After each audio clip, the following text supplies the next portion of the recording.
जिनके माँ बाप दादा दादी, जिनका ख़ानदान, जिनके बैकग्राउंड का कहीं से कोई आज़ादी का ताल्लुक़ नहीं है, देश की आज़ादी में जिन्होंने कोई योगदान नहीं दिया, जिन्होंने इस भारत माँ के साथ भले ही उल्टा किया, जिनके बाप दादाओं ने इस देश से गद्दारी करते हुए अंग्रेज़ों का पेशाब पिया, आज वो दावा करते हैं कि मुसलमान देश के गद्दार हैं और हम असली देशभक्त हैं।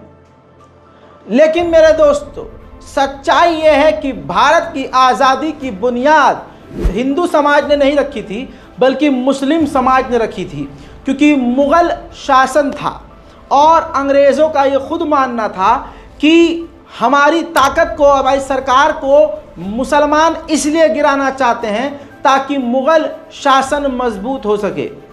जितने भी बड़े बड़े उलमा उस वक्त थे, 1857 या उससे पहले की लड़ाई में मुसलमानों ने ही सबसे पहले भारत की आज़ादी की आवाज़ उठाई। भारत के अंदर जितने भी मुसलमान थे और मदरसे थे, सब के सब देश की आज़ादी के लिए कमर बांध चुके थे और मुसलमानों ने ही बहुसंख्यक समुदाय को इन्वॉल्व किया था और प्रेरित किया था कि हमारे मुल्क भारत को आज़ाद होना चाहिए। ऐसे ही हमारे बहुत सारे मुस्लिम क्रांतिकारियों को इस मोदी सरकार ने दबा दिया है। ये भी कहना बिल्कुल सही है कि कांग्रेस ने भी दबाया है। जितनी सरकार आई हैं, सबने धीरे धीरे करके मुसलमान क्रांतिकारियों को किताबों से और इतिहास से मिटाने की कोशिश की है। ऐसे में आज एक और क्रांतिकारी के बारे में मैं बताने वाला हूं, जिनके बारे में आपको पता ही नहीं होगा। दोस्तों, जिस व्यक्ति ने भारत के अंदर नहीं बल्कि भारत के बाहर जाकर पूरी ताकत से अंग्रेज़ों के खिलाफ माहौल बनाया, मौलाना मोहम्मद बरकतुल्लाह भोपाली। जी हाँ मेरे दोस्तों, मौलाना बरकतुल्लाह भोपाली भारत की पहली निर्वासित सरकार के प्रधानमंत्री थे। बचपन से ही जब इन्होंने भारत की आज़ादी के लिए आवाज़ उठाई तो अंग्रेज़ों की नज़र में आ गए थे और ये भारत के वो प्रधानमंत्री थे जिन्होंने अपनी सरकार खुद बनाई थी। इन्होंने पहली सरकार का गठबंधन 1 दिसंबर 1915, सोचिए, आण भक्तों की नस्ल भी नहीं होगी उस वक्त, आण भक्तों का बीज भी नहीं होगा उस वक्त, जब 1 दिसंबर 1915 को बरकतुल्लाह ने सरकार अफगानिस्तान में बना ली थी और उस सरकार में उनके राष्ट्रपति थे राजा महेंद्र प्रताप सिंह। जब अंग्रेज हिंदू मुसलमान कर रहे थे और अंग्रेज़ों को समझ में आ गया था कि भारत को तोड़ने के लिए हिंदू और मुसलमान के बीच जहर घोलना पड़ेगा, उस दौरान मौलाना बरकतुल्लाह भोपाली सामने आए और वो हिंदू मुसलमान एकता का प्रतीक बने। जिसके बाद उन्होंने अपनी सरकार में राष्ट्रपति राजा महेंद्र प्रताप को लिया। महेंद्र प्रताप सिंह के बारे में भी ये जान लीजिए, वो अपने आप उछल कर नहीं आए थे कि मैं देश की आज़ादी के लिए लड़ूंगा, नहीं। जिसके बाद उबैदुल्ला सिंधी, मौलाना उबैदुल्ला सिंधी को इन्होंने इन्वॉल्व किया और बरकतुल्लाह ने ही राजा महेंद्र प्रताप सिंह को इन्वॉल्व किया आज़ादी की लड़ाई में।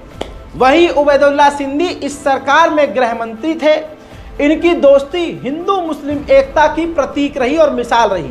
1 दिसंबर का दिन इसलिए चुना गया क्योंकि उसी दिन राजा महेंद्र प्रताप सिंह की पैदाइश हुई थी। भोपाल से ताल्लुक़ रखने वाले लोगों ने हमें बताया बरकतुल्लाह वो क्रांतिकारी नेता रहे हैं जिन्होंने सरकार के लिए बहुत कुछ किया, देश के लिए बहुत कुछ किया, लेकिन आज की सरकारों ने उन्हें भुला दिया। भोपाल में बरकतुल्लाह भोपाली के नाम पर सिर्फ एक यूनिवर्सिटी है, ना कोई चौराहा है, ना कोई और संस्था है, ना कोई सड़क है। आज जब देश की आज़ादी को 75 और 76 साल पूरे हो चुके हैं, तब इतिहासकार शहर से जुड़े लोगों का कहना है कि बरकतुल्लाह भोपाली को भुला दिया गया है। हजरात, देश के बाहर देश की आज़ादी के लिए बरकतुल्लाह ने बहुत मेहनत की। मेरे दोस्तों, ये वो क्रांतिकारी नेता थे मौलाना बरकतुल्लाह भोपाली जिनको 8 लैंग्वेज आया करती थी, 8 भाषाएं जानते थे। German, French, English, Hindi, Urdu, Punjabi सब आती थी और इन्होंने विदेश में रहकर अंग्रेजों की जड़ों को उखाड़ दिया। बरकतुल्लाह भोपाली ने देश के बाहर रहकर देश की आज़ादी के लिए काम किया। लगातार अंतर्राष्ट्रीय स्तर पर दूसरे मुल्कों में भारत की आवाज़ बुलंद करते रहे ताकि ब्रिटिश लोगों की हुकूमत भारत में गिर जाए। भारत में जब वो तेज़ी से क्रांतिकारियों को इकट्ठा कर रहे थे और अंग्रेज़ों के खिलाफ प्रोग्राम बना रहे थे, तभी वो अंग्रेज़ों की नज़र में आ गए और अंग्रेज़ों ने उन्हें अपने ही मुल्क, उनके ही मुल्क से बाहर निकाल दिया। जिसके बाद वो जर्मनी, बरतानिया, फ्रांस, न जाने कितने सारे, आखिर में वो अमेरिका तक पहुंच गए। इतना ही नहीं, वो इतने पढ़े लिखे थे कि आज आण भक्तों की नस्ल उठा के देख लीजिए, इनके यहाँ मैक्सिमम क्या ही कोई पढ़ा होगा। उस ज़माने में जिन मुसलमानों पर इल्ज़ाम लगता है कि हम जाहिल हैं, सिर्फ एक कैरेक्टर देख लीजिए, मौलाना बरकतुल्लाह भोपाली। आप ये समझ लीजिए कि 1899 में यूएस पहुंच गए और स्टैनफोर्ड यूनिवर्सिटी में लेक्चरर के रूप में उन्होंने काम किया। उसके बाद वो जापान चले गए, जहां उन्होंने टोक्यो यूनिवर्सिटी में उर्दू और पर्शियन के प्रोफेसर के रूप में बच्चों को तालीम दी, पढ़ाया। विदेश में रहते हुए बरकतुल्लाह ने भारत के स्वतंत्रता के लिए ब्रिटिश के खिलाफ इतनी ज़बरदस्त आवाज़ उठाई कि उन्होंने गदर पार्टी के अंदर एक अहम योगदान दिया, जो कि कैलिफोर्निया यूएसए में ये गदर पार्टी बनी थी। इस पार्टी का लक्ष्य ब्रिटिश साम्राज्य को भारत से निकालना था। जर्मनी में मौलाना बरकतुल्लाह ने इंडियन इंडिपेंडेंस कमेटी में योगदान दिया। वो वर्ल्ड वॉर 1 के दौरान ब्रिटेन के विरोध में बनी हुई एक संस्था थी। उनका लक्ष्य जर्मनी के साथ मिलकर भारत को आज़ाद कराने का था। पॉलिटिकल एक्टिविटीज़ और ब्रिटिश विरोधी उनकी एक इमेज बन चुकी थी। बरकतुल्लाह जापान में रहते हुए भारत के फ्रीडम स्ट्रगल के लिए विदेश में काफ़ी सक्रिय रहे। उन्होंने टोक्यो से इस्लामिक फ्रेटर्निटी नामक एक न्यूज़पेपर भी पब्लिश कर दिया, जिसमें वो ब्रिटेन के खिलाफ, बरतानिया की गवर्नमेंट के खिलाफ आर्टिकल लिखते थे। मेरे दोस्तों, जैसे मोदी सरकार करती है अपने विरोधियों के साथ, वैसे ही अंग्रेज़ों ने भी बरकतुल्लाह के साथ किया था। मेरे दोस्तों, बरकतुल्लाह विदेश में रहकर अंग्रेज़ों के खिलाफ लड़ाई कर रहे थे, तो अंग्रेज़ों ने भारत में उनकी संपत्ति को जब्त किया, जैसे आज ये मोदी सरकार कर रही है। मौलाना बरकतुल्लाह भोपाली के ऊपर अंतर्राष्ट्रीय लेवल पर अंग्रेज पूरी तरह से नजर रखते थे, लेकिन एक बुरी चीज ये हुई कि उनके जीते जी ये भारत आजाद नहीं हुआ। मैं आपको बताना चाहूंगा कि मौलाना मोहम्मद बरकतुल्लाह की शहादत 20 सितंबर 1927 को अमेरिका के सैन फ्रांसिस्को में हो गई। उन्होंने अपनी पूरी जिंदगी भारत की आज़ादी के लिए कुर्बान कर दी, भारत की आज़ादी के नाम कर दी। लेकिन उनके आखिरी जुमले जो थे वो आपको बताऊं तो आपको एहसास होगा कि वो क्या चीज़ थी। मरने से पहले उन्होंने बयान दिया कि मैं तमाम उम्र अपने वतन की आज़ादी के लिए जद्दोजहद करता रहा। ये मेरी बड़ी खुशकिस्मती थी कि मेरी ये नाचीज़ ज़िंदगी मेरे प्यारे वतन के काम आई।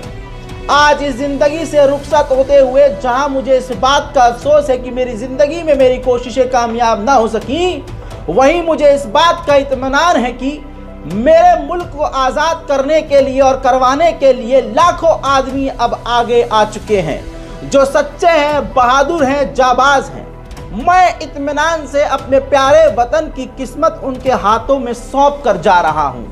हजरात, ये वो बरकतुल्लाह भोपाली हैं जिनको तमाम सरकारों ने भुला दिया, और ये वही शख्सियत है जिसने विदेश में रहकर अंग्रेज़ों की पूरी सरकार हिला कर रख दी थी। हजरात, और हम पर इल्ज़ाम लगता है कि हम देश के गद्दार हैं, सीए एनआरसी लागू होना चाहिए, जूता मुंह पे मारना चाहिए जो सीए एनआरसी की बात करे। अबे तुम जाओ नेपाल और तुम जाओ बांग्लादेश, भारत की आज़ादी में हमारे बाप दादाओं का तुम्हारी घटिया नस्ल से ज़्यादा इन्वॉल्वमेंट है। एक एक इंसान के बारे में जिनको भुला दिया गया है। मैं आगे आने वाले लंबे समय तक रिपोर्ट लाता रहूँगा। इस सीरीज़ को अगर आप पसंद कर रहे हैं तो राय कमेंट में ज़रूर लिखिए। इस रिपोर्ट को शेयर कीजिए। कॉपीराइट फ्री कंटेंट है। YouTube पर अपलोड कीजिए, अपने स्टेटस पे लगाइए, सोशल मीडिया पे पोस्ट कीजिए, कोई मसला नहीं है, बस आवाज़ दूर तक पहुंचनी चाहिए। इस रिपोर्ट को शेयर कीजिए, अपनी राय कमेंट में लिखिए। जय हिंद।